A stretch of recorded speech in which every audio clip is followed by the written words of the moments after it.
보물이 되는 지식을 찾아 떠납니다. 펼쳐라 보물지도! 네, 오늘도 두 분께 질문을 던지면서 시작을 해보겠습니다. 두 분이 생각하시기에는 오랫동안 대중에게 사랑받는 것들 하면 어떤 게 가장 먼저 떠오르세요? 오랫동안 대중들에게 사랑을 받는 거. 아무래도 만화책? 만화책. 만화책! 만화책! 어질어질합니다. 자, 만화책. 만화책. 네. 만화책보다 더- 만화책 중에서도 저는 오랫동안 사랑받는 작품들이 있잖아요. 저는 제 주위가 거의 운동, 야구 하는 친구들이라서 야구 만화책을 많이 보더라고요. 되게 편파적입니다. 야구 만화책. 야구 만화책. 만화책 뭐 유명한 거 있어요? 뭐지? 다이아몬드 머시기. 다이아몬드 머시기. 잘 모르는 것 같아요. 잘 모르네요. 만화책을 별로 안 네. 좋아해서. 오랫동안 대중들에게 사랑을 받았는가? 나한테는 아니고. 제가 보기에는 김치나 고추장이 아닐까.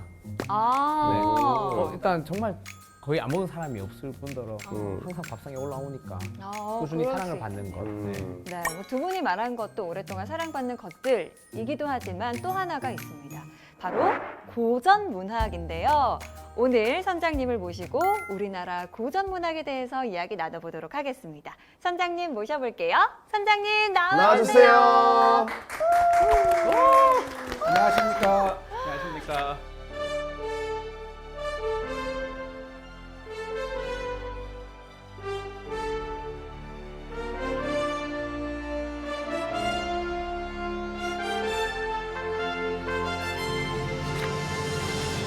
고전문학 하면 이런 생각이 떠오릅니다. 무슨 생각이 떠오르셔요? 그냥 고전적이고 뭔가 딱딱할 것 같은 옛날 느낌. 거. 딱딱하다. 옛날 거. 또요? 한자로 적혀 있을 것 한자로 같다. 적혀 있는 것도 있고 한글로도 적혀 있는 것도 네. 있지만 그 한글도 읽으면 잘 이해가 안 되고요. 음. 저는 고전문학 하면 주변에서 들었을 때 가장 많이 들은 얘기가 뭐냐면 재미없어요. 재미없어. 재미없습니다. 재미가 없는 가장 큰 이유는 뭐냐면 그때 그 시절의 사람들의 느낌은 다 사라지고 그냥 결과만 가지고 보기 때문에 재미가 없습니다. 오늘날 우리에게 고전은 의무처럼 돼버렸어요. 왠지 고전을 모르면 좀 이상할 것 같고 한국을 좀 싫어하는 사람 같기도 하고 한국 사람 아닌 것 같기도 하고 이렇게 생각하면서 고전하면 뭔가 부담감이 느껴져요. 근데 사실은 부담 가질 필요가 없습니다. 세상에 얼마나 좋은 게 많아요. 또 가치 있는 게 많습니까? 그것만 하기에도 시간이 부족해요. 고전이 필요한 이유는 딱 한 가지입니다. 지금 우리에게 너무너무 필요하기 때문에. 고전이요. 예, 지금 나에게 너무너무 깊은 감동과 지금 나에게 굉장히 유익하니까 필요하지 유익하지 않은 거를 시험 보시지 않으실 거잖아요. 네. 고등학교는 이미 시절이 다 지났잖아요. 예. 고전문학을 우리가 공부할 것도 아니고요. 네. 해야 될 필요도 없습니다. 고전문학을 고전문학으로 제대로 하려면 그때 그 시절로 가야 됩니다. 어떻게 가요? 배를 타고요. 오늘 배를 타고 네, 가는군요. 배를 타고 가야 됩니다. 그때 그 시절로 가야 돼요. 그때 그 시절로 갈 때 제일 중요한 게 뭐냐면 지금 여기를 잠시 잊고 가셔야 돼요. 여기 건 놓고 네. 거기는 어떠지 하고 한번 가보셔야 돼요. 여기 생각을 가지고 가시는 게 아니라 거기도 사람이 살았고 그때 사람도 즐거웠고 행복했고 하는 곳을 운전을 해가면서 쭉 가시면 정말 살아서 춤추는 엄청나게 아름다운 춤들을 보실 수 있습니다. 그러면은 오늘 저희가 뿅 이렇게 하면 우리 그 감독님들께서 CG로 한복 입혀주시나요? 이거 딱 어려운 우리 거 해보자, 시키고 해보자, 그래. 해보자, 해보자. 하나, 둘, 둘, 셋, 뿅.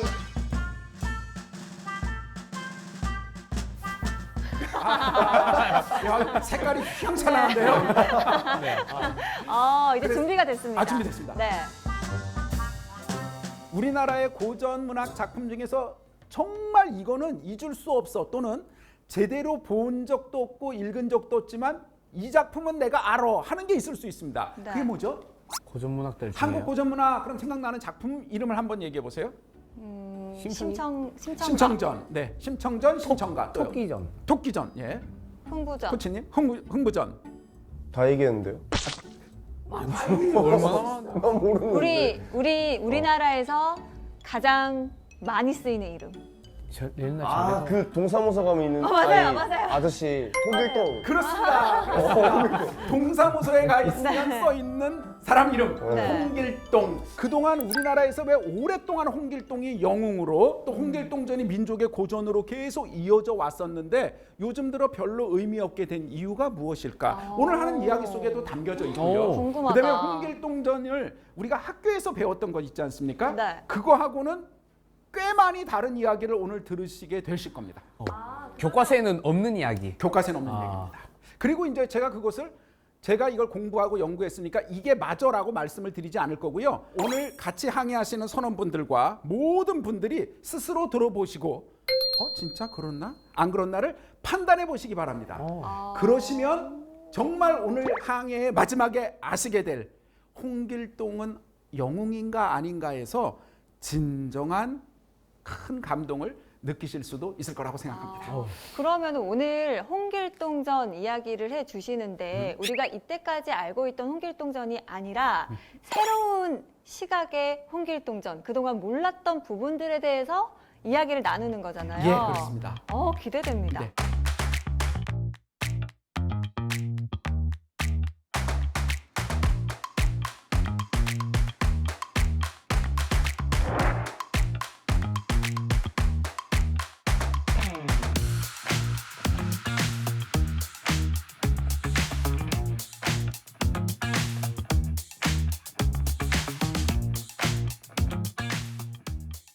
홍길동전은요. 네. 안팎으로 불온하고 불길한 시선들로 둘러싸여져 있습니다. 네? 안팎으로. 안팎으로요? 홍길동전이라는 작품을 놓고 바깥에 둘러싸고 있는 불길한 시선들이 있습니다. 불길한 시선이요? 불길하다고 하시던 조금 다른 말로 불편한 시선들이 있어요. 불편한 시선들. 홍길동전 하면 학교에서 배우실 때 제일 먼저 뭘 배우셨나요? 최초의 한글 소설. 맞습니다. 네. 맞습니다. 홍길동전이 우리들에게 정말 중요하다고 가르치고 또 홍길동전이 중요하게 된 이유는 최초의 한글 소설이다 네. 라고 하기 때문에 중요하게 배웠어요.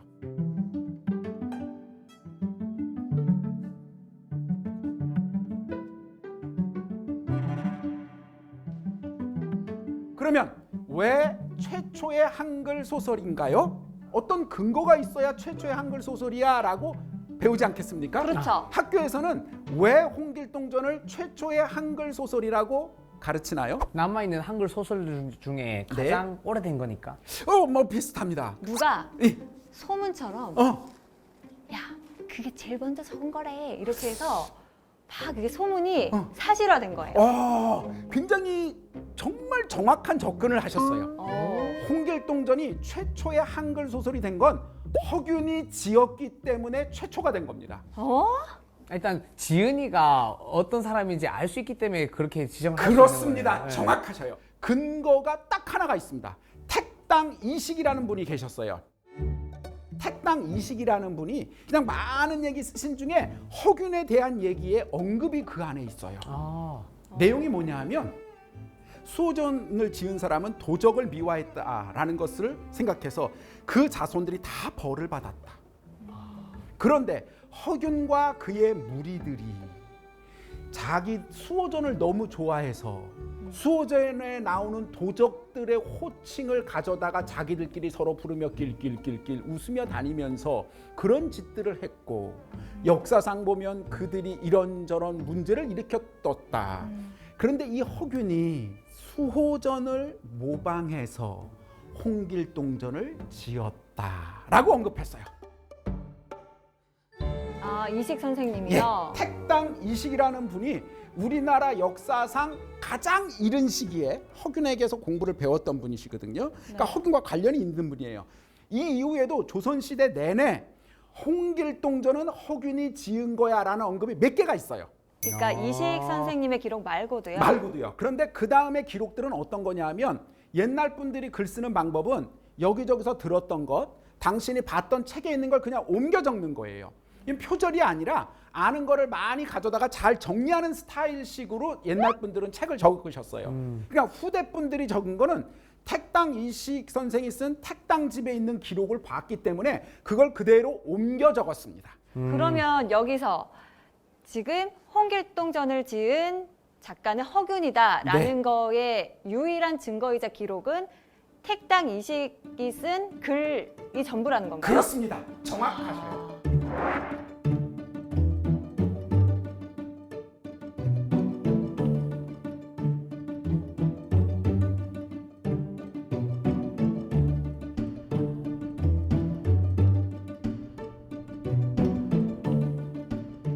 자, 이게 첫 번째입니다.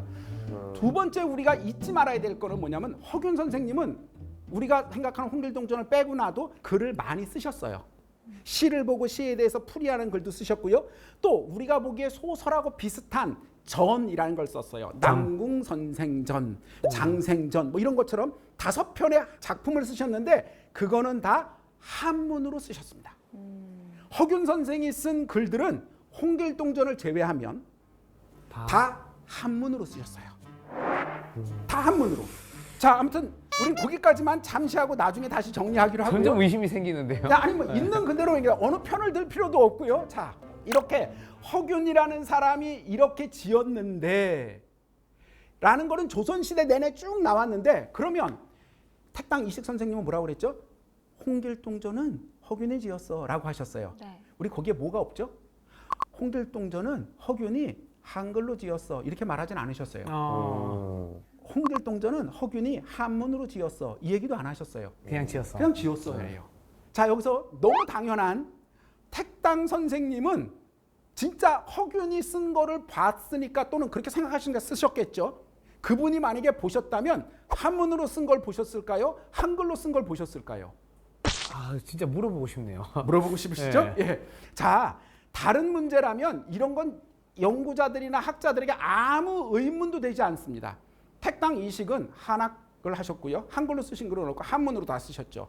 당연히 허균이 썼다면 한문으로 썼을 테고 한문으로 쓴 거를 보셨을 테고 그거는 한문으로 쓴 홍길동전일 거야라고 학자들은 당연히 합리적으로 논리적으로 판단합니다.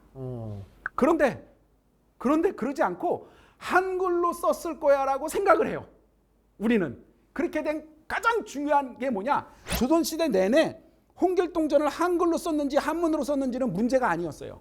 그건 중요한 문제가 아니거든요. 누구에게 중요하죠? 우리들에게만 지금 문제 중요합니다. 풀어야 되니까. 문제 풀어야 되고요. 이게 최초의 한글은 누구 거냐라는 것이 되게 중요한 문제가 되었던 우리들에게만 중요한 겁니다. 옛날 분들은 하나도 중요하지 않았어요. 나도 안 중요한데. 안 중요하지 않습니까? 이거? 하나도 안 중요합니다. 이게 무슨 의미가 있냐. 그렇습니다. 아무런 의미가 없는데 그걸 의미화 시켜서 가져온 것입니다. 왜 가져왔는가?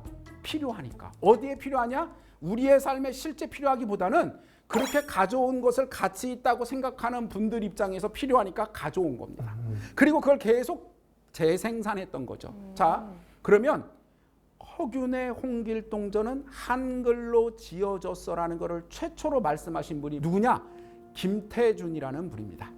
김태준이라는 분이 동아일보에 1930년대에 조선 소설사라는 우리나라 전체 조선의 소설의 역사에 대한 거를 칼럼을 연재하셨어요. 1930년대는 일제강점기죠. 1930년입니다.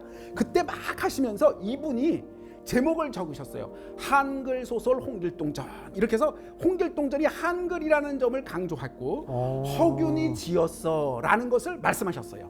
우리의 수없이 많은 문헌을 다 뒤지면 홍길동전은 허균이 지은 거야를 최초로 말한 사람은 택당 이식 선생님의 조선시대 분이고요. 한글로 지었어를 최초로 말한 사람은 1930년 동아일보에 연재했던 김태준 선생님입니다. 이분이 이걸 나중에 모아서 1933년 책으로 내셨어요. 그러니까 33년이 아니라 빠르게 해도 1930년에 이분이 한글로 홍길동전을 허균이 지었어라고 얘기하신 역사상 최초의 분이십니다. 자, 그러면 너무 당연히 질문하고 싶잖아요. 무슨 근거로 한글로 쓰셨다고 그랬을까? 이런 게 질문이 되겠잖아요. 이분 살아있나요? 돌아가셨죠. 돌아가셔서 여쭤볼 수도 없고 이분이 계시는 동안에 돌아가셨는데 이분은 한글로 썼다는 근거는 제시하지 않으셨어요. 진짜. 그리고 이분이 그러면 허균이 홍길동전을 한글로 지었다고 그러면서 제시하셨던 건 앞서 봤던 택당 이식의 그 기록뿐이에요.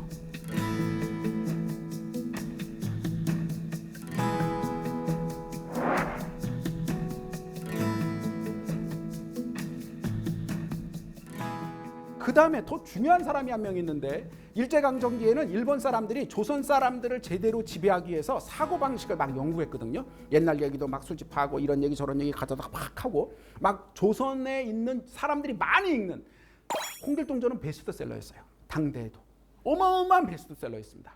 그래서 그거를 일본어로 번역을 했습니다.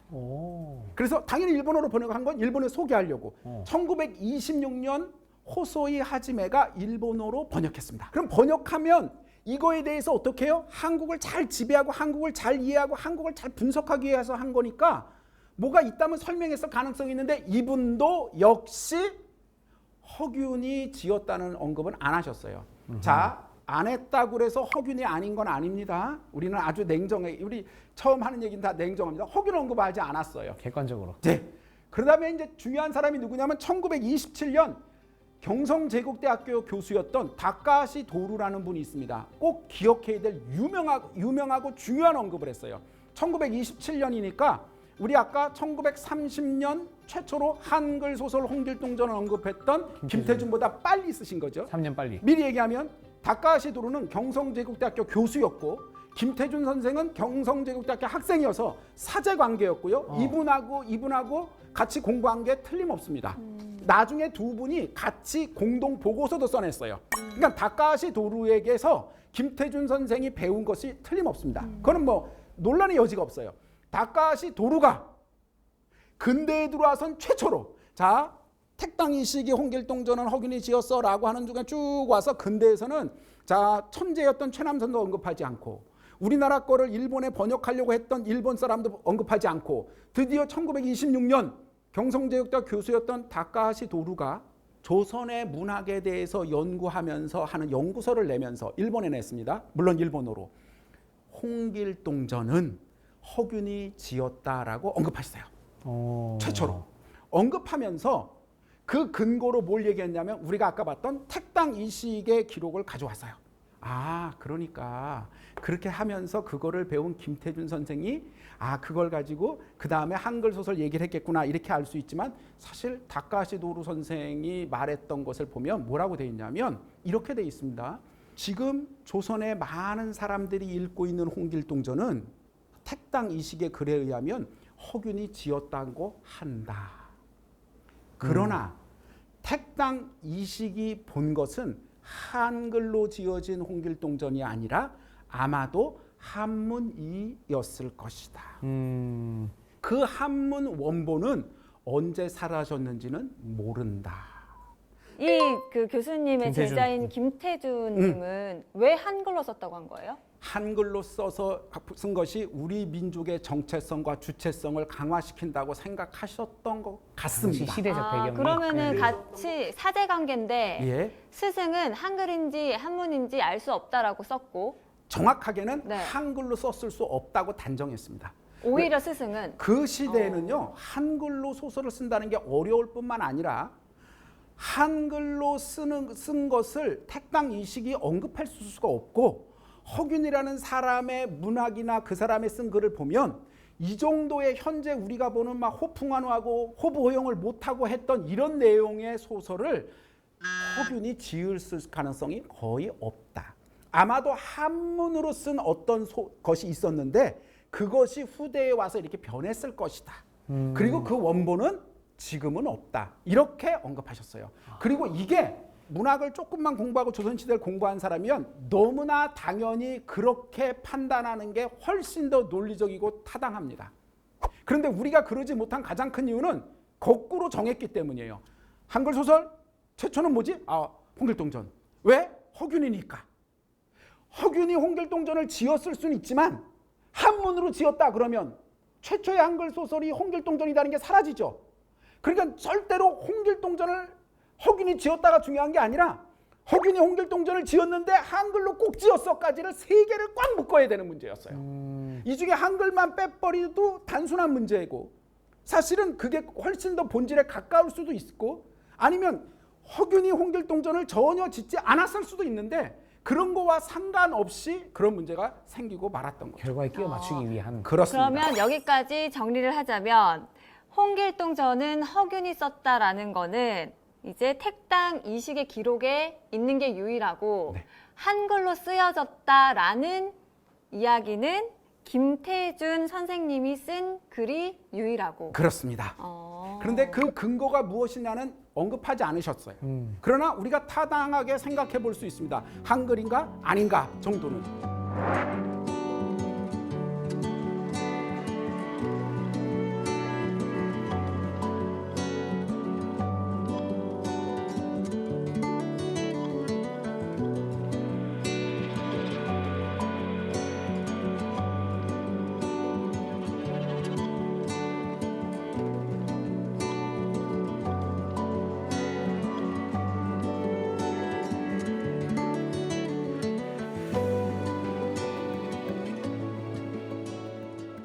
이 너무 당연한 거에 대해서 이 이야기가 논리적으로는 타당한데 이럴 때마다 제일 먼저 맞부딪히는 의견은 이런 겁니다.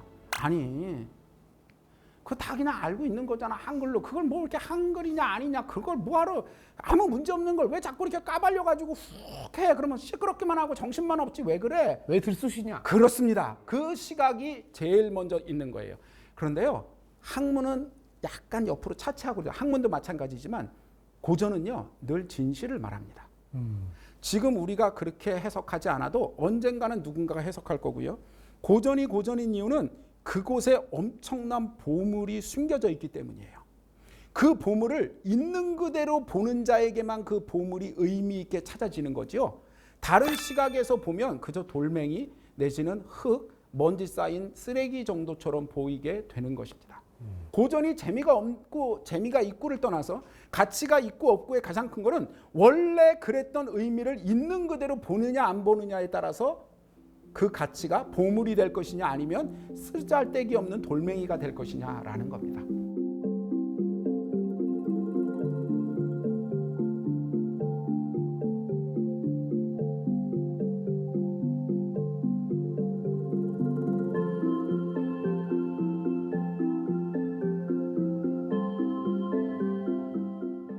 여기까지는요 홍길동전 내부에 있는 작품의 이야기를 하고 싶어서 이 이야기부터 한 겁니다. 내부에 있는 이야기를 들으시면 분명히 깜짝 놀라실 거고요.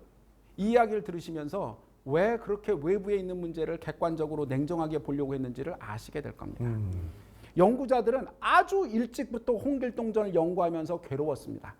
홍길동전 앞부분 내용하고 뒷부분 내용이 잘 안 맞는 거예요. 연결이 잘 안 된다는 거죠. 홍길동전 앞부분 내용은 쉽습니다. 우리가 아는 것처럼 호부용을 못하는 서자로 태어났습니다. 그래서 태어나서 너무나 불우하고 괴로운 삶이 있어서 나가서 활빈당을 만들어서 탄간오리들을 징치하고 그래가지고 높이 병조판서를 받고 그까지가 바로 전반부입니다. 그리고 나서 어떻게 하냐면 해외로 넘어갑니다. 해외로 가서 어떻게 하냐면요. 일단 율도국이라는 나라를 정복합니다. 율도국이라는 나라가 원래 있었어요? 있었습니다. 율도국을 만드는 게 아니라 율도국이라는 나라를 정복해요. 그래서 거기에 왕이 됩니다. 뭐 그게 뭐 어쩌라고요. 홍길동전에 분명하게 쓰여 있습니다. 율도국은 왕이 나빠. 그래서 이 왕 때문에 백성들이 괴로워. 그러니까 이 왕을 없애자. 또는 왕을 갈아치고 착하고 능력 있는 홍길동이 왕이 되자라고 한 것이 아닙니다. 율도국은 태평성대를 구가하고 있는 나라였어요. 잘 먹고 잘 사는 나라였습니다. 그 나라를 홍길동이 쳐들어갑니다. 침략자네 침략자. 정확합니다. 침략자로서 정복자로서 쳐들어가서 전쟁을 하는데 너무 쉽게 이기는 게 설명이 써 있습니다. 서술자가. 자, 뭐라 썼냐면 율도국은 너무나 오랫동안 평화로웠기 때문에 전쟁하는 법을 몰라서 쉽게 질 수밖에 없었고 율도왕은 나쁜 왕도 아니었어요. 그러나 율도왕을 죽이고 홍길동이 왕이 되었습니다. 왜 죽이기까지 왕이 하는데? 돼야 되니까요. 자, 마음이 좀 불편해지시죠? 저는 율도국이라는 이상국가를 건설한 건 줄 알았어요. 저도 고등학교 다닐 때 그렇게 배웠습니다. 제가 대학에 가서 읽어보니까 그렇게 돼 있지 않고 이 판본만 그런가 보다 해서 다른 판본도 다 봤거든요. 모든 판본이 다 이렇게 돼 있습니다. 그래서 연구자들은 이미 1970년대부터 이 부분이 되게 중요한 문제로 부각됐어요. 아니 이렇게 착한 의적 홍길동이 앞부분에 왜 후반부에 이렇게 나쁜 정복자 홍길동이 됐지? 사회생활을 하다 보니까 약간 이제 사회화된 거예요. 네. 찌든 거지. 찌든 거. 처음- 그럴 수 있어요. 처음엔 정의로웠다가. 정이었다. 저 왜 그런 것 같습니까, 우리 코치님? 이만큼 맞게 해줬는데 뭔가 남는 게 없으니까. 좋습니다. 남는 게 없으니까. 아니, 좋아요. 아니, 역시 정확하게 본질을 방향을 정확히 나침판을 가지고 지도를 찾으러 가고 계세요. 맞습니다. 남는 게 없다. 좋은 지적이십니다. 잘 사는 나라를 정복해가지고 그렇습니다. 배불리 먹고 살자. 맞습니다. 왜 맞아요 이게? 맞습니다. 왜 말씀하시고도 이게 왜 맞는지 모르시겠죠? 자, 이제 아시게 될 겁니다. 어떻게 생각하십니까? 근데 저는 오히려 이게 현실적이라고 생각합니다. 오히려 좀 그 굉장히 앞서 나간 소설이다. 왜냐하면 같은 인간으로서 그럴 수 있잖아요. 이게 처음에는 좀 정의로웠다가 이게 또 명예, 권력, 맛을 보니까 사람이 변하는 거예요. 그렇지. 그래서 홍길동이 나중에는 처음에는 좋은 의도였지만 말년은 그렇게 권력을 누렸다 하는 게 저는 오히려 현실적입니다. 봐 이렇다니까. 네. 너무나 정확하고 타당한 설명을 하시고요. 너무나 정확하게 방향을 보시잖아요. 근데 이런 말씀을 하시면 좋아하시겠어요? 안 좋아하시겠어요? 안 좋아하죠. 왜 안 홍길동. 좋아할까요? 영웅이 돼야 되니까요. 그렇죠. 홍길동은. 그때 생각하는 영웅이라는 관념은 어떤 관념일까요? 작품 속에 있는 진짜 홍길동의 영웅, 그 작품을 썼던 진짜 작가의 생각하는 영웅이 아니라 우리가 생각하는 만들어낸 영웅의 틀에 막 갖다 집어넣은 거예요. 그러다 보니까 진짜 실제로 홍길동이 베스트셀러였어요. 그 당시 조선시대 말기부터 예를 들어 일제강점기까지 수없이 많은 사람들이 홍길동전을 읽고 감동했다니까요. 그러니까 그들이 왜 감동했는지를 모른다니까요. 그냥 벗어놓은 옷이나 보는 거라니까요. 그리고 막 외우는 거예요. 그러니까 홍길동전이 불편한 거를 다 빼고 사실 불편한 게 아닌데 설명을 안 해주고 그냥 이상하다고 하고. 근데 왜 다른 소설, 고전 소설 보면 이런 캐릭터가 많거든요. 근데 왜 홍길동전은 그렇지 않은 것처럼 의도적으로 막 좋은 영웅을 만드냐 하면 최초의 한글 소설 홍길동전의 영웅인 홍길동을 그렇게 이상하게 보면 안 되잖아라는 정말 길고 긴 이 관념이 이렇게 만들어낸 거예요. 홍길동 영웅 아니야. 우리가 생각하는 그런 영웅이 아니라는 겁니다. 그러나 홍길동은 진짜 영웅이에요. 그 진짜 영웅인 걸 못 찾아낸 거라니까요. 우리가 왜 못 찾아내느냐? 엉뚱하게 보고 있으니까. 찾아내자. 그렇습니다. 찾아내자. 우리 같이 빨리 이제 열심히 달려가서 찾아내도록 하겠습니다. 갑시다 선장님. 빨리 가시죠. 네.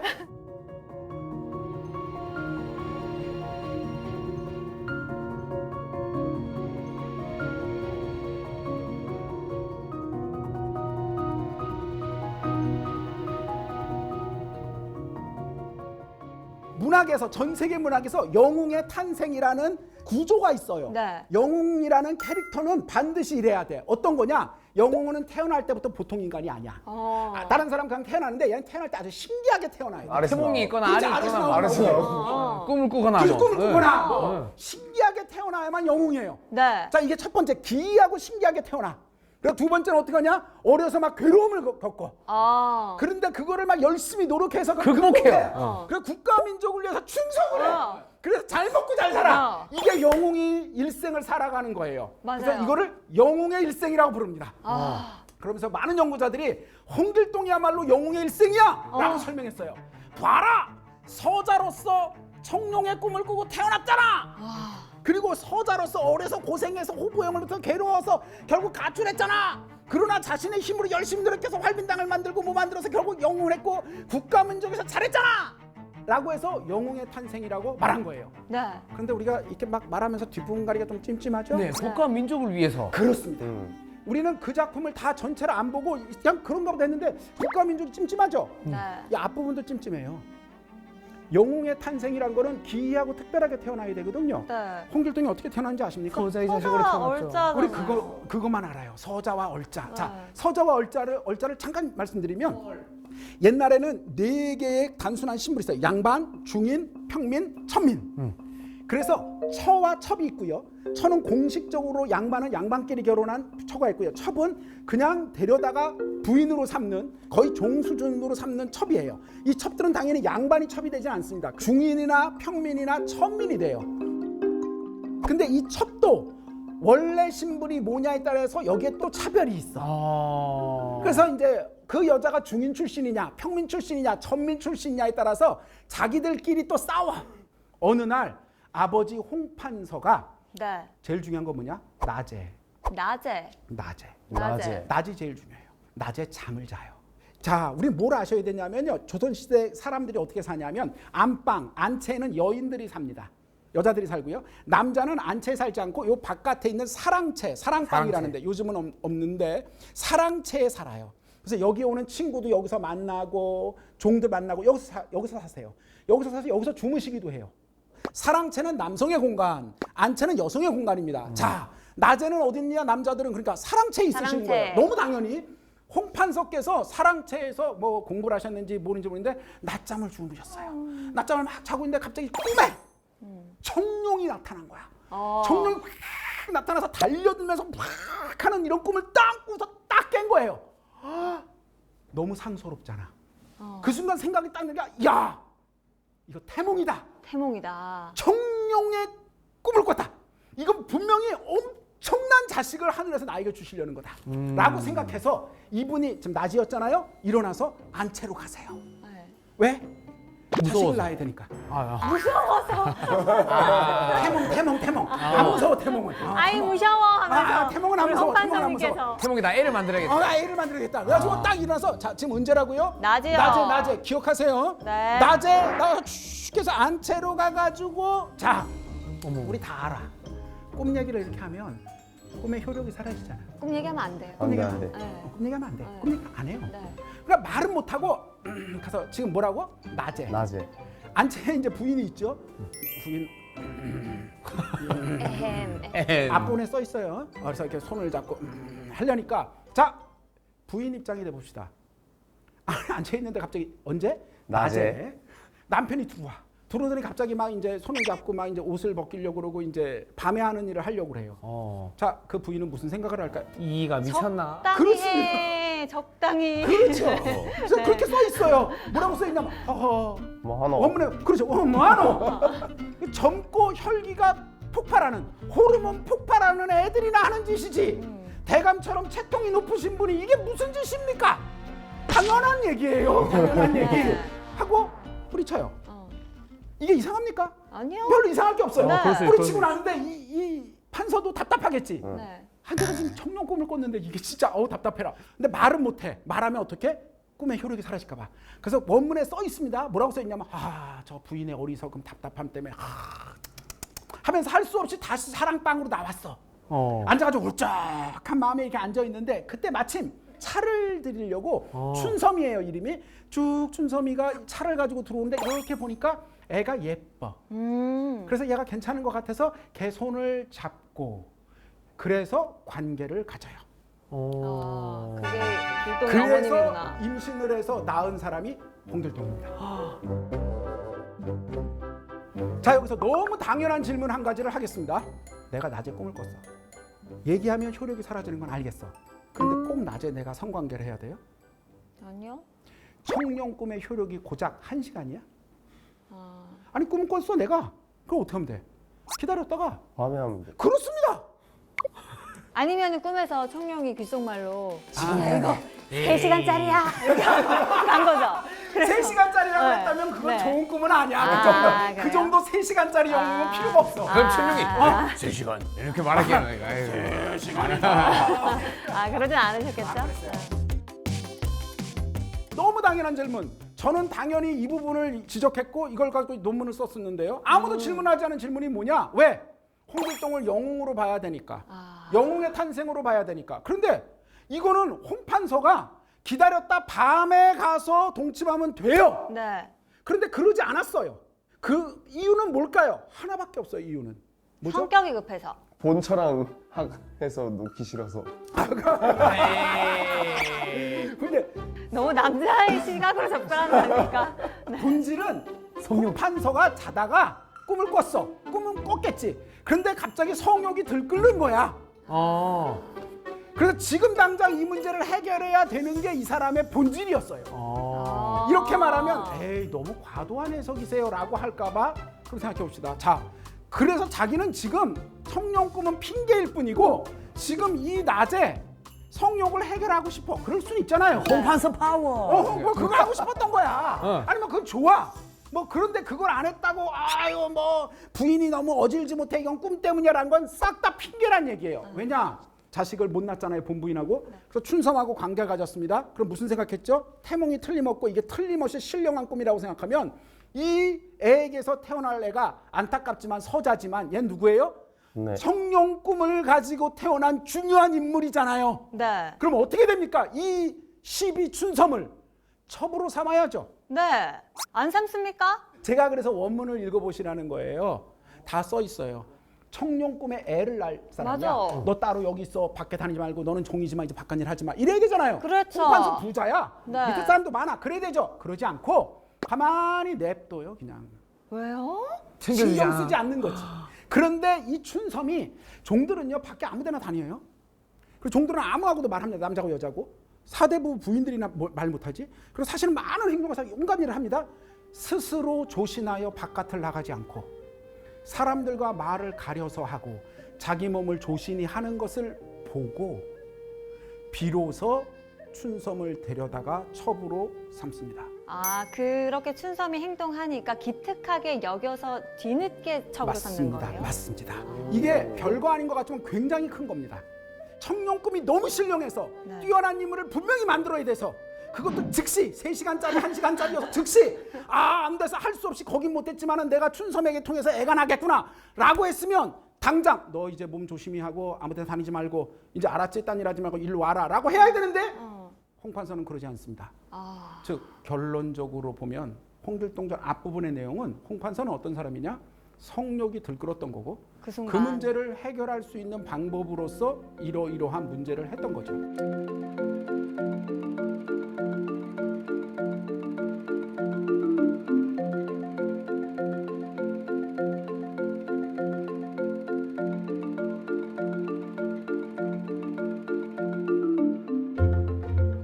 이 문제가 왜 중요하냐면 홍길동이 정말 영웅적인 출생을 했냐는 거예요.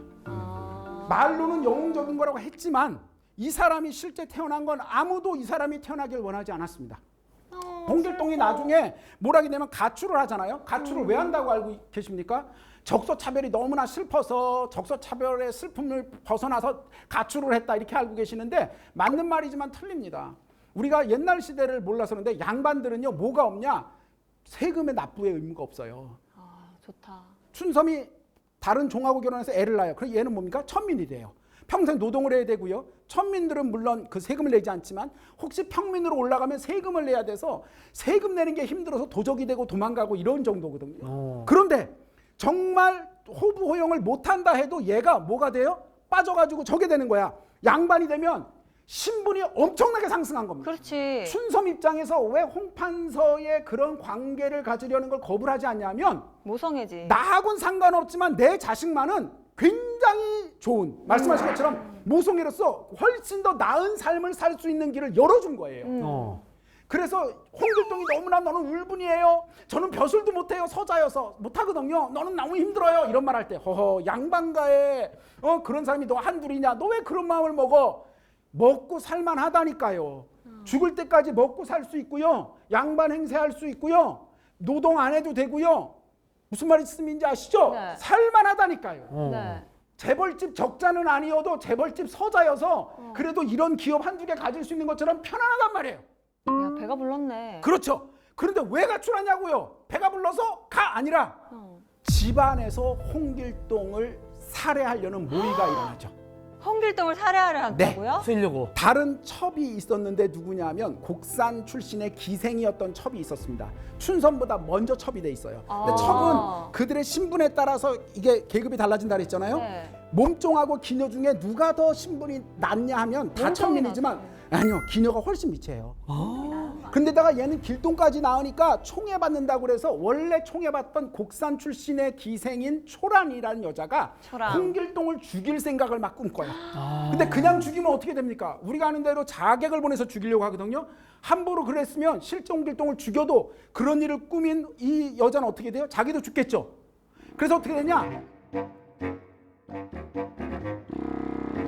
어떻게 죽이려고? 홍판서의 부인과 홍판서의 부인에게서 난 차기 이 집의 가부장이 돼야 될 아들, 그 사람들에게 계속해서 설득합니다. 이간질하는. 예. 언젠가 화가 낼 것입니다. 그럽니다. 그래서 무당이 와서 막 점을 쳤는데 나쁘게 말하게 하고 막 이래가지고 홍길동을 죽여 없애야지, 안 그러면 저놈이 집안에 화가 내서 역적이 되면 우리 다 죽습니다라고 계속 말을 해요. 가스라이팅. 그렇습니다. 그렇게 해서 결국 어떻게 되느냐? 집안 전체에서 홍길동을 죽이기로 허락해요. 아니 홍판서도요? 홍판서는 몸져 누워 있었고요. 방임합니다. 방임. 그럼 그 사람은요, 어떻게 할 거예요? 내가 태어났어. 내가 이렇게 태어나길 바랬던 건 아니야. 어떤 철학자가 말한 것처럼 모든 인간은 던져진 존재다, 그런 말을 했어요. 내가 태어나고 싶어 태어난 것도 아니고, 내가 잘하고 싶어 잘한 것도 아니고, 내가 이 모양으로 이렇게 좀 곤란하게 태어나고 싶어서도 아니고, 그냥 났더니 이럴 뿐인 거야. 나는 이렇게 태어나고 싶진 않았어. 그런데 태어났더니 능력은 뛰어나. 하고 싶은 마음이 없으면 상관없는데 마음도 뛰어나. 실제 내가 걔네들보다 훨씬 잘해. 근데 못하는 막 첩첩시야가 있어. 그 정도뿐만 아니라 아무도 내 편을 들어주지 않아. 서러워. 아버지도 내가 무슨 영혼이 아니라 아버지도 뭐냐 이렇게 해서 태어났고, 이름도 길동이잖아요. 길동이 뭡니까? 똥으로 읽잖아요. 길동. 길에서 주워오는 똥 같은 따, 이런 뜻입니다. 막 짓는 말이에요. 막동이, 길동이, 개똥이. 천하게 지은 이름입니다. 우리가 홍길동 하니까 대단한 것 같지만 길동이라는 이름 자체는 그냥 천한 이름이에요. 고길동도 그랬어요. 그렇습니다. 고길동도 천한 이름이에요. 길동이라는 이름은. 즉 아무도 생각 안 하고, 심지어 친모도 너 그 정도면 그래도 살만한데 왜 그래? 우리 살다 보면 나는 너무너무 속상한데 부모님이 제대로 이해 못 해주는 게 당연히 있거든요. 그 모습이 홍길동에게 있는 거야. 엄마는 내가 너 할 수 있을 만큼 했잖아. 그 말씀이 맞는데, 엄마, 저 사람들이 저 죽이려고 해요 라고까지는 말을 못하는 거야. 홍길동은 어떤 존재냐? 이 세상 모든 사람, 그 집안 모든 사람들이 태어나지 않았으면 좋겠는 자식이 왜 태어났어? 라는 시각을 태어날 때부터 평생을 받고 자란 사람이 바로 홍길동입니다.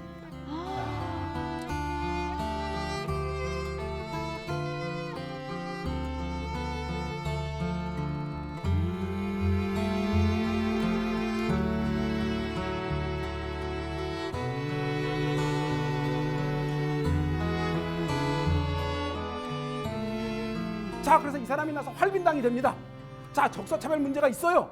그래서 정말 탄간호이들 혼내줍니다. 그렇게 한 결과가 뭔가요? 홍길동이 활빈당 만들면서 계속해서 외쳤던 게 뭡니까? 나를 병조판서로 만들어 달라였습니다. 병조판서. 서자는요, 벼슬을 못 나가고요. 벼슬을 나가도 병조판서 되는 건 힘든 겁니다. 그 얘기는 뭐냐? 싸워서 포도대장도 혼내주고요, 나쁜 탄간이도 혼내고요, 자기 마음대로 정말 백성들을 위해서 하는 일을 해요. 근데 그 목표가 백성들을 위해서가 아니라, 내가 이런 것도 할 수 있잖아. 너희들이 만들어내고 너희들이 체제에서 만들어낸 좋다는 사람들이 하고 있는 사람들이 제대로 하지 못하는 일을 내가 한 번에 이렇게 다 할 수 있어. 내가 다 했잖아. 그러니 나를 인정해줘. 그래서 처음 말한 것처럼 학자들이 앞부분과 뒷부분이 충돌한다고 했던 이유가 뭐냐면, 결국 해외로 가는 게 이상한 거야. 적서차별이 문제였으면 이 조선 내 적서차별 문제를 해결해달라는 탄원이라도 해야 되는데 안 했습니다. 탄간호리가 문제면 구조적인 문제를 혁파라고 말해야 되는데 그러지 않았습니다. 홍길동이 처음부터까지 계속해서 주장했던 건 뭐냐면, 나를 병조판서로 인정해.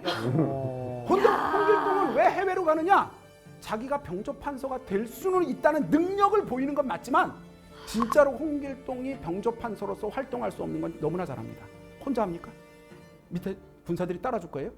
이 홍길동이 보이고 싶은 건 나처럼 뛰어난 능력 있는 사람이 이 체제와, 심지어 이렇게 아무도 원하지 않는 출생을 했던 내가 이런 능력이 있다는 거를 사람들에게 보이고 싶었던 거고, 나를 인정해달라는 어마어마하게 강한 인정 욕구를 가지고 있는 거죠.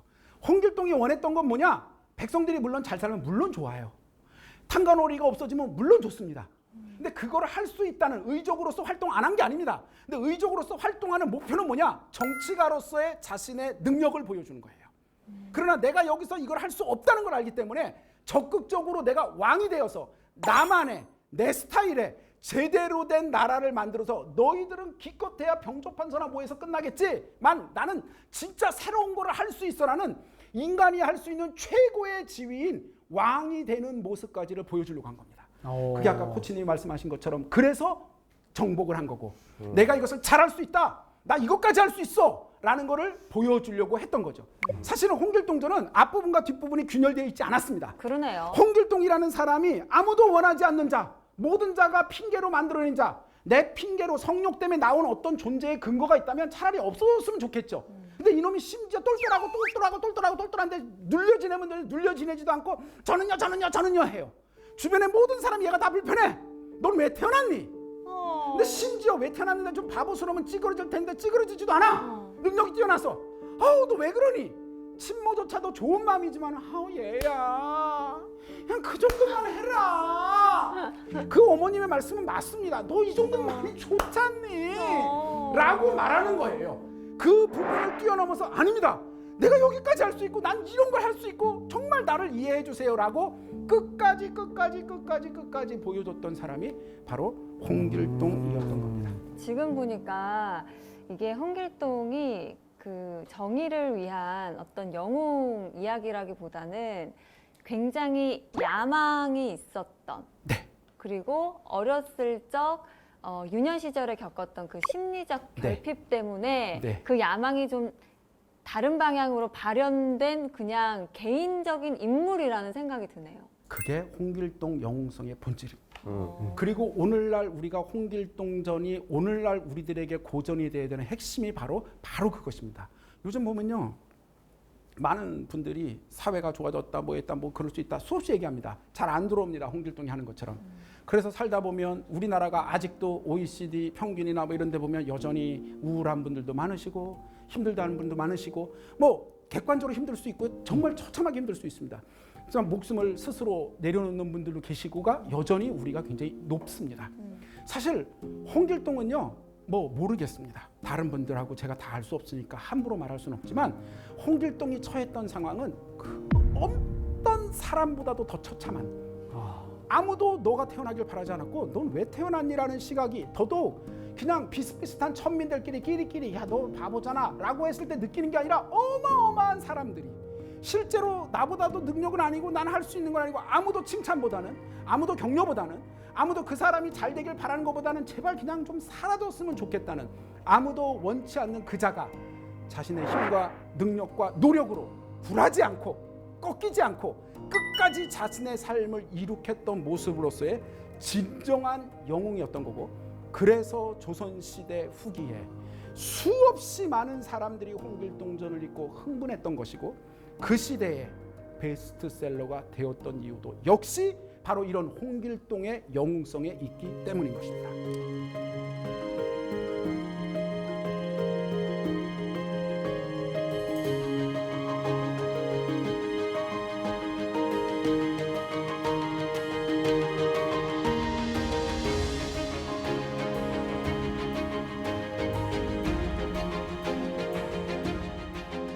오늘 우리 향해를 지도를 가지고 잘 찾으셔서 보물을 좀 찾으셨나요? 보물을 찾은 것 같습니다. 그동안에는 못 봤던 다른 보물을 홍길동전에서 캐가는 느낌을 받습니다. 네.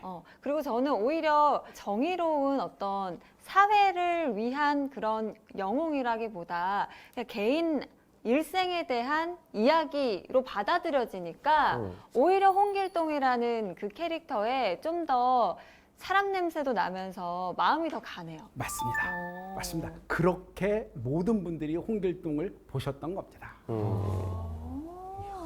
근데 그 논문을 쓰셨다고 했잖아요. 그 홍판서 네. 낮잠 부분에 주목을 해서 네. 이렇게 홍길동에 대한 새로운 시각을 쓰셨잖아요. 네. 그리고 홍길동, 허균, 최초의 한글 소설 이런 부분에 대해서도 강의를 해주고 계시잖아요. 궁금한 게 그 선배 국문학자님들한테 안 혼나세요?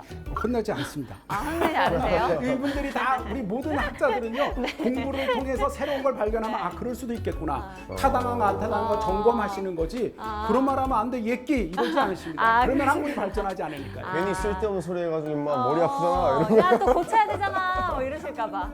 허균이 최초의 한글 소설이냐 아니냐에 대해서는 저의 은사이기도 하신 다른 선생님께서 오랫동안 하셨고요. 작품에 그러니까 외적인 부분은 그 선생님께서 더 오래 하셨고요. 네. 이 뒷부분은 제가 제일 먼저 해서 계속해서 논문을 한 3-4편씩 썼습니다. 그거에 대해서 심사도 해서 뭐 게재도 하고 또 이런저런 의견이 있지만 예끼 그게 무슨 소리야? 라고 하시는 분은 아무도 안 계셨습니다. 그렇다면 일부 좀 견해가 다른 학자분들이나 여전히 조금 계시죠. 좀 충돌되는 부분들이 좀 있나요? 예, 여전히 다른 견해를 가지신 분들은 있습니다.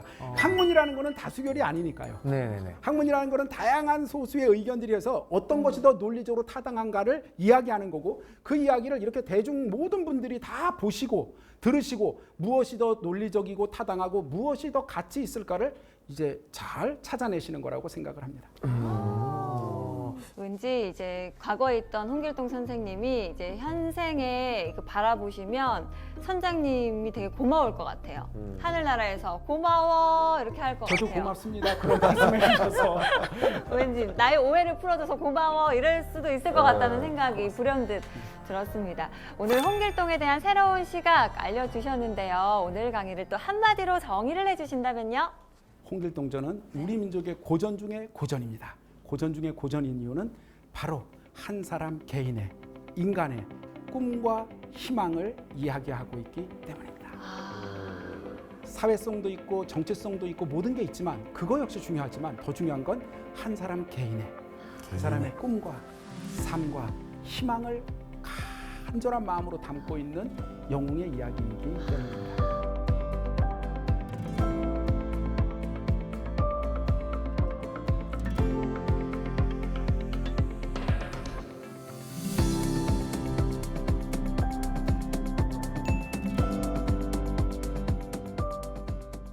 새로운 영웅으로 홍길동이 다시금 또 마음에 새겨지는 그런 시간이었는데 두 분은 내가 아는 홍길동이 그 홍길동이 아니네 라는 표정이었어요. 어땠어요? 그냥 내용적으로 아까 처음에 시작할 때 선생님 말씀하셨듯이 영웅에 대한 다른 의미로 영웅이라고 하셨는데 네. 의로운 영웅이었던 걸로만 알고 있었는데 사실 지금으로 생각해 보면은 그냥 홍길동의 성공 스토리 같은 느낌 그런 느낌으로 바뀌어 들리게 돼가지고 재밌었습니다. 그리고 선장님 연극 재밌게 봤어요. 연기력이 있으세요. 연기력이 그러니까 있어요. 약간 홍길동 빙의하신 줄 알았습니다. 아까 홍길동 엄마 빙의했을 때 최고였어요. 네, 정말. 이야. 이제.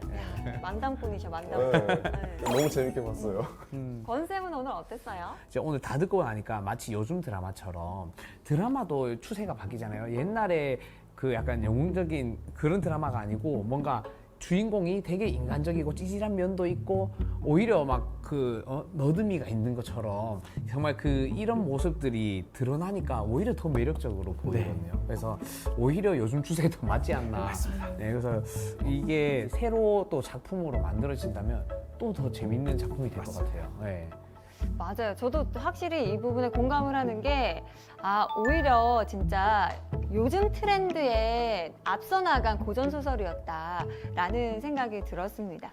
사실 명작은 다시 봐도 또 재밌는 게 명작 아닐까 싶은데요. 그런 의미에서 홍길동전은 확실히 명작이 아닐까라는 생각이 듭니다. 오늘 새로운 시각으로 바라봤던 홍길동전, 여러분께서도 오랜만에 이렇게 꺼내 읽어보시면서 나만의 시각으로 한번 접근해 보시는 건 어떨까 싶습니다. 오늘의 지식항해 여기서 마무리하고요. 다음 주에도 다시 찾아오도록 하겠습니다. 외치면서 마무리할까요? 다음 주에도 찾아라 보물지도!